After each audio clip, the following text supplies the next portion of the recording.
நெஞ்ச கனகள்ள நெகிழ்ந்து உருக தஞ்சத்தருள் சண்முகனுக்கு இயல்சேர் செஞ்சொற் புனைமாலை சிறந்திடவே பஞ்ச கரவானை பதம் பணிவாம். இந்த பாடலின் பொருள், தன்னை தஞ்சம் அடைந்தவரின் கல் போன்ற கடினமாய் இறுகிய நெஞ்சை தன் கருணையால் நெகிழ்ந்து உருகும்படி அருள் புரியும் சண்முக பெருமானை புகழ்ந்து செவிக்கினிய சிறுமை நிறைந்த அழகிய தமிழ் சொற்களால் தொடுக்கப்பட்ட கந்தர் அனுபூதி எனும் இப்பாமாலை திக்கெட்டும் பரவி சிறந்திடவே ஐந்து கர ஆனை முகத்தோனின் ஸ்ரீ விக்னேஸ்வரரின் தாமரை பதம் பணிந்து வணங்குவோம். இந்த பாட்டில் என்ன சொல்லியிருக்காங்க அப்படின்னு பார்த்தீங்கன்னா, இன்னைக்கு விநாயகர் சதுர்த்தி. எல்லாருக்கும் இனிய விநாயகர் சதுர்த்தி வாழ்த்துக்கள். இந்த பாட்டு கந்தர் அனுபூதியோட ஃபர்ஸ்ட் பாட்டு.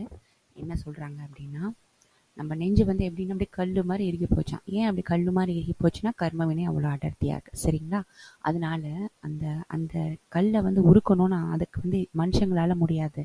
நம்ம முருகனே அதுல இறங்கி அந்த கல்லை உருக்குனாதாங்க உண்டு. அவர் அன்பால உருக்குனாதான் உண்டே தவிர மற்றபடி தனியா அது உருகிறது ரொம்ப ரொம்ப ரொம்ப கஷ்டம்.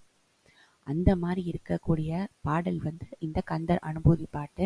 இந்த கந்தர் அனுபூதி ரொம்ப அழகா எழுதியிருப்பாரு நம்ம அருணகிரிநாதர் சாமி.